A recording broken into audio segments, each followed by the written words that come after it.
Hello and welcome to Slide Review. So today we are going back to genitourinary part 2, where we looked at the second half of our kidney lesions. As always, we start with our standard disclaimer. Any questions, comments, concerns, I'm happy to answer anything in the comments or anything on Twitter. And as always, these are the topics that we covered in the lecture, which there will be a link to the lecture video in the description. So if you would like to go back to that to review our cases or the content, you can do so.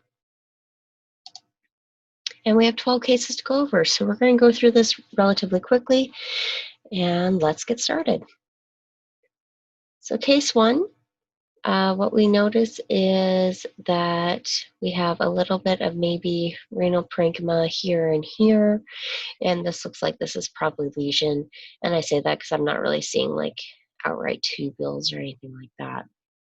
Okay, it's very pink. These areas maybe more cellular, might be inflammatory cells, and potentially some cystic areas as well.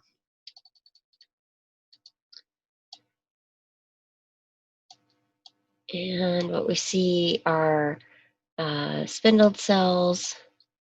Some of them almost appear vacuolated. But relatively bland looking, and it looks like everything's streaming in like groups of single direction or like schools of fish. Let's see if we can find, oh, there we go. And here we have, so this is a glomerulus. Here we can see the Bowman's capsule. We have red cells within the capillary loops, and we have our renal tubules here. So this lesion likes to go around and encapsulate areas of benign or normal renal parenchyma. So this is mesoblastic nephroma, most common renal tumor found in infancy. Some of these you can even find in utero. And this looks, at least on quick eval, to be classic type. I'm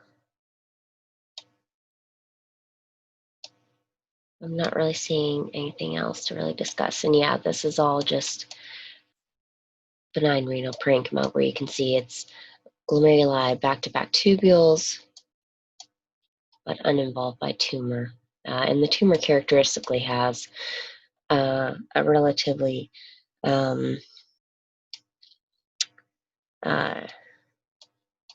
relatively well circumscribed border, but not encapsulated, okay? So this is your mesoblastic nephroma, case 1. This is case 2. And it's kind of hard to tell if this is our normal renal parenchyma. I have a feeling it is. And this is probably our lesion. So we'll go on higher power. And this is definitely normal parenchyma. Again, different viewpoint of the glomeruli and the back-to-back tubules. So this is our lesion. And again, we see very bland spindled cells. But even though they're spindled, they're relatively rounded or ovoid. They don't have like those fine tapered ends. As I said, that here's one that looks more tapered, but most of these do not look completely tapered. They look a little more ovoid. That looks like a mitotic figure there.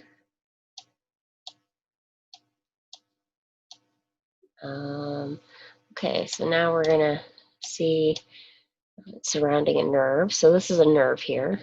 You can see nerve, here's a large vessel. But we want to see it surrounding normal renal parenchyma. Here we have, looks like maybe some suture material up here. That would probably polarize if you actually had the slide and were able to do so.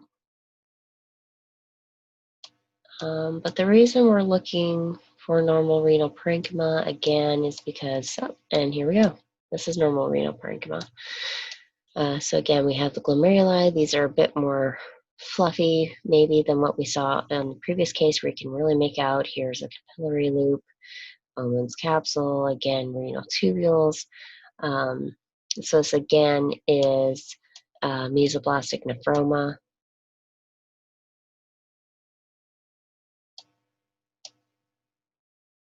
There's some scattered mitotic figures. So I'm wondering if maybe this is a cellular variant, but possibly.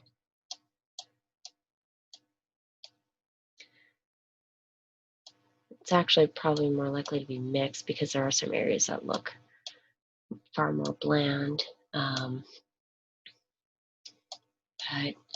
that's okay. We have a mesoblastic nephroma for case 2. Again, normal renal parenchyma. These bluer areas, as we discovered in higher power, these were also normal renal parenchyma. Case 3. So this is your normal renal parenchyma, and this intense blue, this is your lesion. And it looks like it's relatively homogeneous, so I think we can just zoom in wherever. And what we see immediately are these really tightly packed acinar formation of relatively small round cells with scant eosinophilic stroma. And it has this very characteristic appearance. And that might be a Samoma body, actually. These two guys here. I can't zoom in any higher, unfortunately, and another one here. But what you see is that they kind of appear concentric. This one looks like it has a crack, so does this one. This one's maybe a little more regular. Those are likely Samoma bodies. It's unfortunate that we can't zoom in higher because we might be able to better appreciate grooves. Like this might be a groove here, but it's difficult to tell when you can't zoom in really high. But okay, so we have tightly packed acinar formation of very small round blue cell population. And we have Samoma bodies. And okay, so it's just kind of a little more cystic area. So this is consistent with a metanephric adenoma. This is a nice example just to kind of take a look at some of the other features that maybe weren't as appreciable in the case that we had within the lecture. Case 4. So it doesn't immediately appear that we have any normal renal parenchyma. We have these large areas of expansile pink and these very cellular blue areas. And I've spent a little bit of time with this slide, so this is really the area that you want to focus in on to get all the features that you're looking for. And why do I say that? Well, all the blue stuff that we see are these very immature, round, ovoid, wedge-shaped cells in some areas even that are very primitive with scant cytoplasm. And the nuclei themselves, it's kind of hard to tell if you have any. Maybe there's a nucleoli, but they're relatively inconspicuous. The cytoplasm is relatively smooth, not clumpy. So this is blastemophase, and hopefully you know where I'm going with this. All the pink expansile areas have these fibroblastic cells, like these guys, in this very loose edematous, maybe even somewhat myxoid stroma, but it is relatively bland. You do have some nuclear pleomorphism. And then the reason I focused in on this area of the slide is because this is really the only area with good epithelial component. So again, with the epithelium, you can see that some of them are wedge-shaped. We do have some acute inflammation here. That's a separate thing. So you really want to focus in on having your epithelial component, your stromal component, and your blastemal component. So what is this? This is a Wilms tumor, and this is triphasic Wilms because we have all three components. But if you go through the rest of this, you're going to see stroma and blastemal components. Really, the epithelial component is stuck here, and I did add an annotation as well if you have difficulty finding that. Case 5. So again, this looks relatively similar to our previous case. I think this is all normal renal parenchyma though. And it looks like we have a somewhat well-described tumor. So if we just go in and take a look,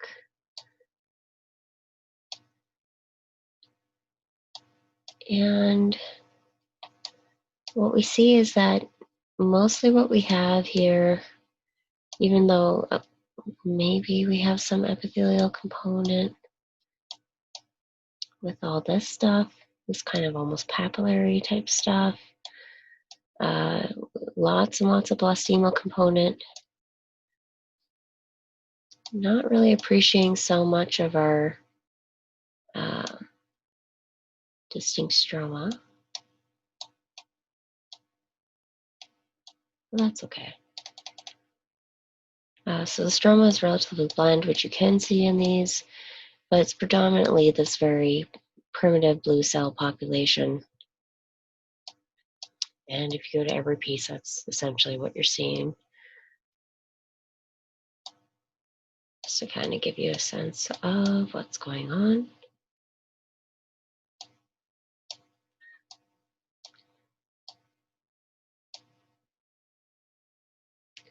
So this is still Wilms tumor. Okay, we still have all three components. However, the vast majority of it is this blastemal component. So remember we said that you need to have at least a third of your tumor being viable, and at least 2/3 of that viable component have to be one component of Wilms tumor in particular. It's thinking about loading. So in this instance, the majority of this tumor is the blastemal component, so this would be Wilms tumor blastemal predominant. Okay, so this is case 6, and what we see is very different from our previous cases. It's almost entirely cystic. Do we have normal renal parenchyma? It doesn't really look like it. It looks like it's pretty much all taken up by this component, and we see that they are thin-walled cysts, all different sizes, but it appears generally like well demarcated itself. If we zoom in on the cysts, you can again appreciate these thin fibrous septae. The epithelium itself is like low cuboidal or flattened. Maybe in some areas it's hobnailed.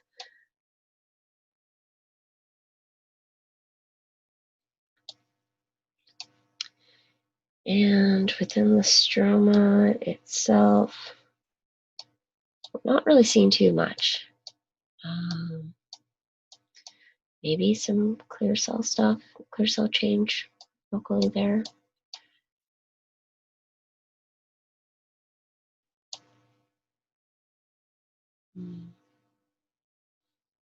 Maybe not, maybe it's just a cyst content. Some like macrophages.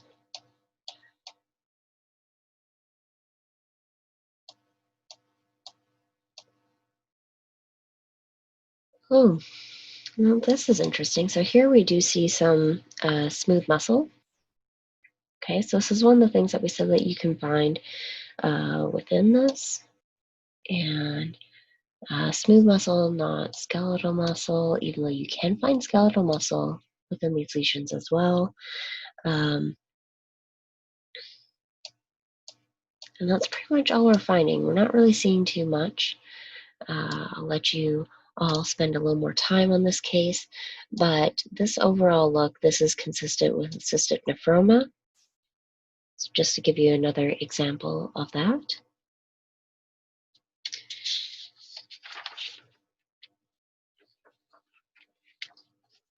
Case 7.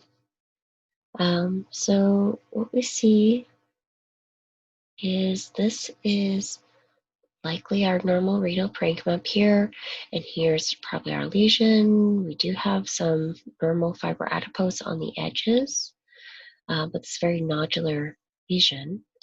Let's just make sure we have renal parenchyma, and we do. Again, our glomeruli, tubules.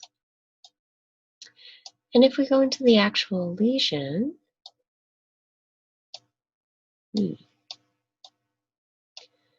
so there are lots of vessels.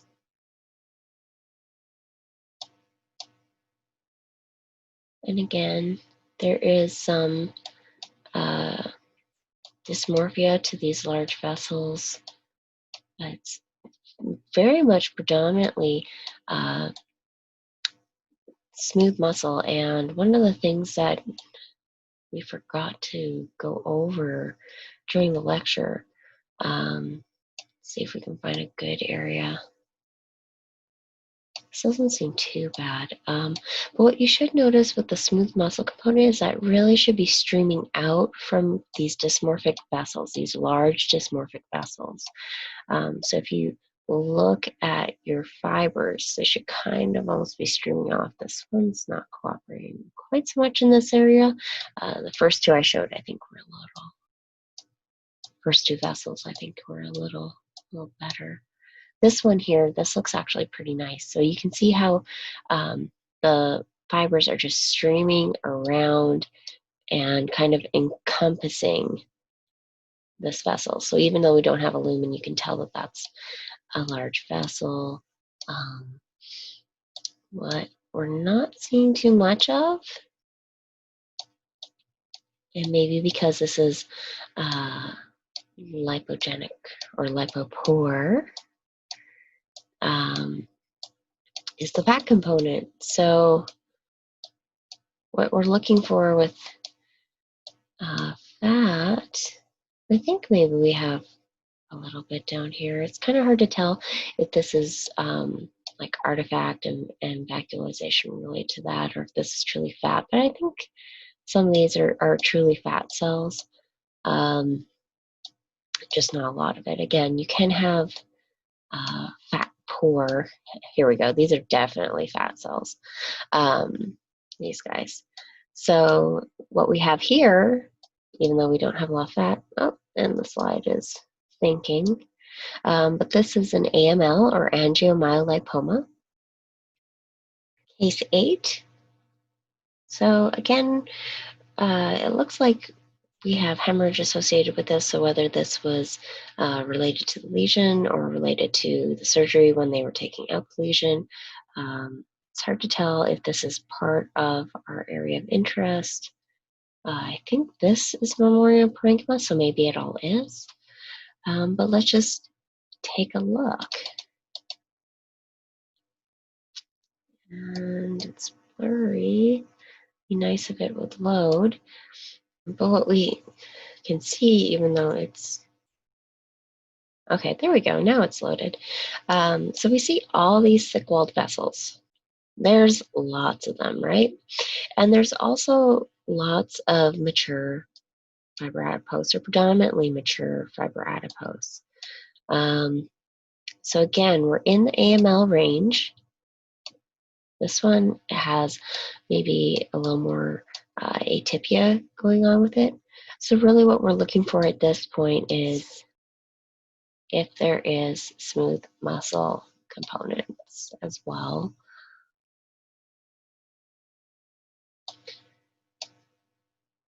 So remember, we're looking for that streaming of muscle fibers coming off of the dysmorphic vessels. And this is kind of doing it here. where we can see these elongated, smooth muscle cells coming off of the vessels. There's a very large background of these small capillaries too, which I think it kind of complicates everything, and there is more atypia in the smooth muscle component as well. But we have dysmorphic vessels, and remember, if you did an elastin stain on these, they don't have elastin. You have your fat component, and we also have our smooth muscle component. So this, again, is an AML or angiomyolipoma. Case 9. So what we see is stark contrast from the previous case where two cases before where we had a hard time finding lipomatous areas. This is almost entirely lipomatous. So is it kidney? Well, they would have to tell us that this is kidney. And what we're looking for is what you see is there's a lot of mature appearing adipose, sure, but we start seeing some variation in the size. Okay, true lipomas should have relatively benign appearance. So even though they're mature, the size of the adipocytes should be relatively the same. So going from cells that are this big to cells that are like this big, this is abnormal. Okay, so this should catch your attention already. And that,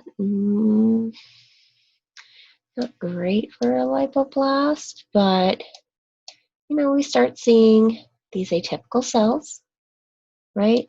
Because adipocytes should really have these small flattened nuclei like what we're seeing here. Okay, so when we start seeing things like this is way too big, way too much. That's atypia. And the easiest place to look for those larger cells is if you're in areas that are a little more fibrous. Of course, you can see them in areas like this, but this again is a great shot where you can see this huge adipocyte, and then we have much smaller ones around it. And yes, there will be some variation with normal adipocytes, but they should still relatively be around the same size. Again, here, another lipoblast. So this is liposarcoma, and this is definitely a well-differentiated. And whereas the case that we had looked more like the sclerosing type, this looks more like the lipoma-like subtype. And again, the subtypes don't have clinical implications. They're more just for our education. Case 10. So again, we're looking at a lipomatous lesion. Not necessarily appreciating kidney parenchyma, but again, they might tell you that, oh, this is immediately outside the kidney, or maybe it's just not in this section, because again, we get a snapshot of these cases. And when we go down, we start seeing all these irregular cells. Even at this mid-power, you can see them. We have our adipocytes that, again, we have ranging in size. Okay. Here, very large cell, very large nucleus associated with an adipocyte. So again, to me, this is a well-differentiated liposarcoma. And this is very similar to our case that we had within the lecture. So this is more likely to be within the sclerosing subtype. But just another nice example to spend a little time looking at. And if you remember back to our bone soft tissue lectures, well-differentiated liposarcoma and atypical lipomatous tumor are often combined together. This is case 11. So what we see here is this is normal renal parenchyma, and the intensely blue area down here, this is your lesion. We do have some normal fat, and we see these very large vessels here, okay? So if we go down, So what we see is that maybe we have some vague nodular formation of this very cellular tumor. And if you look at the cells themselves, they are very round. Some of them are ovoid. They have vesicular or open chromatin. And there are nucleoli present, but they're not really prominent. So I would say that this is inconspicuous, okay? We're essentially, well, we're literally zoomed in as high as we can go. And you kind of still have to hunt for them, okay? They're not really popping out at you. There are some mitotic figures, like this is a mitotic figure. And there is some variation in the nuclear size, but generally it's a very monotonous sea of the same cells over and over again. So this is one good feature to note. Other features that we'll look for include things like the borders, and this is somewhat multiloculated, so it's difficult to tell, but it doesn't necessarily look like it's encapsulated, but the borders are somewhat indistinct.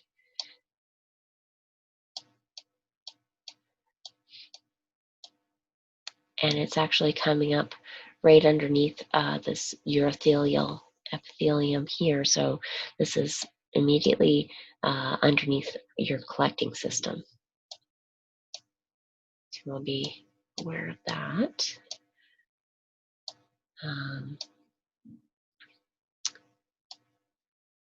But your vessels, for the most part, look relatively round. Remember, when we were discussing this lesion during lecture, we said that sometimes you can see hemangiopericytoma-like vessels or the staghorn type vessels, but you don't always see that, and I don't think this case is really good for that.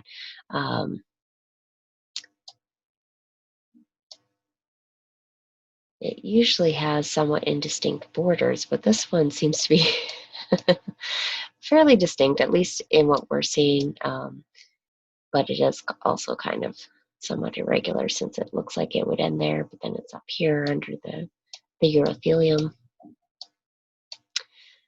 So what are we looking at? This is a synovial sarcoma of the kidney. So again, a very rare, extremely rare condition. And if we go up here, you can just appreciate that we have normal kidney up here. So case 11, synovial sarcoma of kidney. And these last few slides are all a part of case 12. And the reason I included them all together is because these stains are typically done for medical kidney assessment, not genitourinary assessment. So the first stain is not an H&E. This is a PAS. And it's probably the best stain out of the three for really looking at the lesion. And the lesion is here. So if we go back to low power, what we see is that we have this very cystic kidney. Okay. It appears to have small cysts, large cysts involving all areas of the kidney. And then we have this expansion here within this one cyst.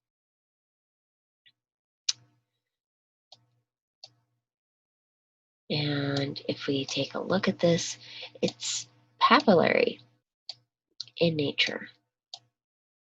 So we have these fibrovascular cores. Okay. PAS loves to highlight vessels and anything that's hyalinized, whereas your epithelium becomes more of a dull gray. So this is how this lesion would look like on PAS. We don't have complete liftoff. Some of the nuclei are at the base of the papillary projection. Some of them are lifted up higher, but it all generally has the same appearance. So what we'd be looking for in this instance will be things like our microcysts, or do we see intracellular or intracellular lumina?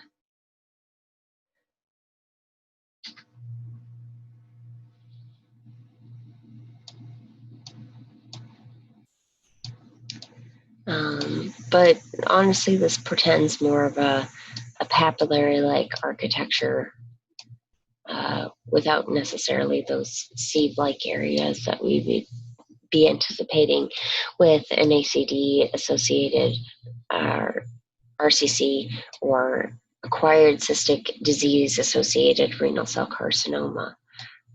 Maybe a little bit here.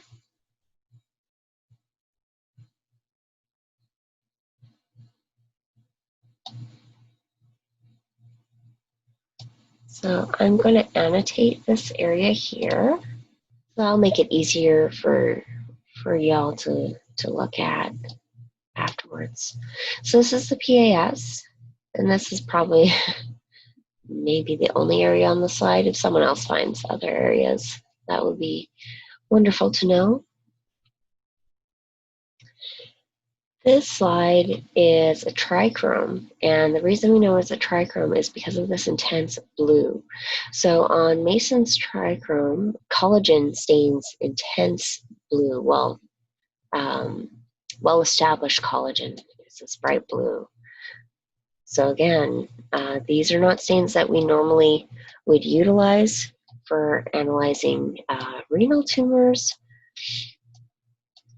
but they were pretty good for medical kidney for different aspects of what they are evaluating.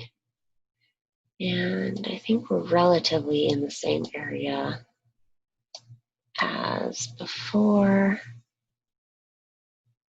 And I think it's a lot less clear if we truly do have maybe here. Maybe this is an intracellular lumina. But again, my idea with letting you see these different stains is just to kind of appreciate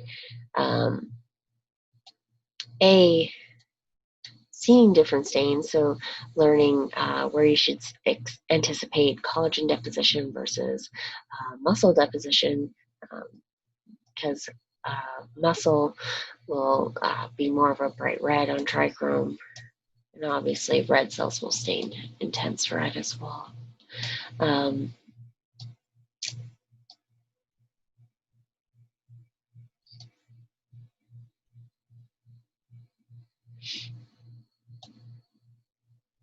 But I don't think the trichrome is necessarily too helpful in looking at whether or not this is ACD-associated RCC or papillary renal cell carcinoma.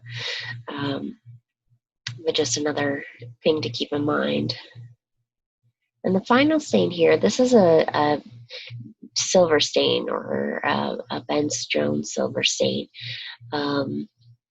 Remember, other silver stains are things like GMS or Warthin-Starry. Those are all silver stains. And in medical kidney, they like to use the silver stain to evaluate the thickness of the glomerular capillary loops. So if we can find a glob that isn't sclerosed.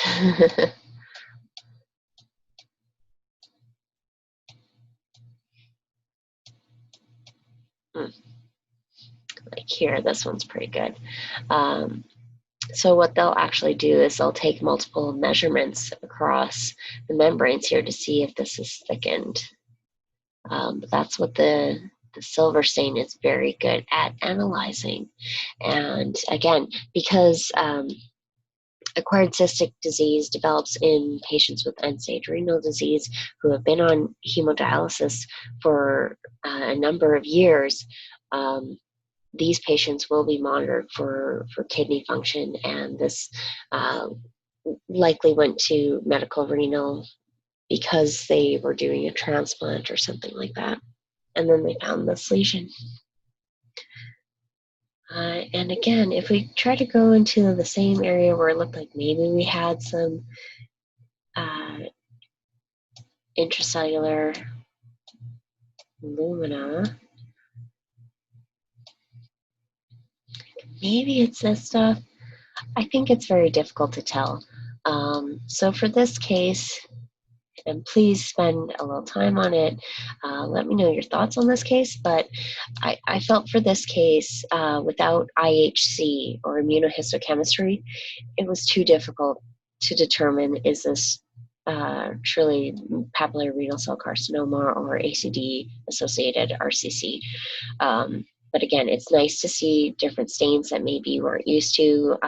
It's nice to look at things in different contexts because, again, this does combine both the genitourinary pathology along with medical kidney. Okay, so it's always nice when you can combine multiple services that way. And this is our answer key.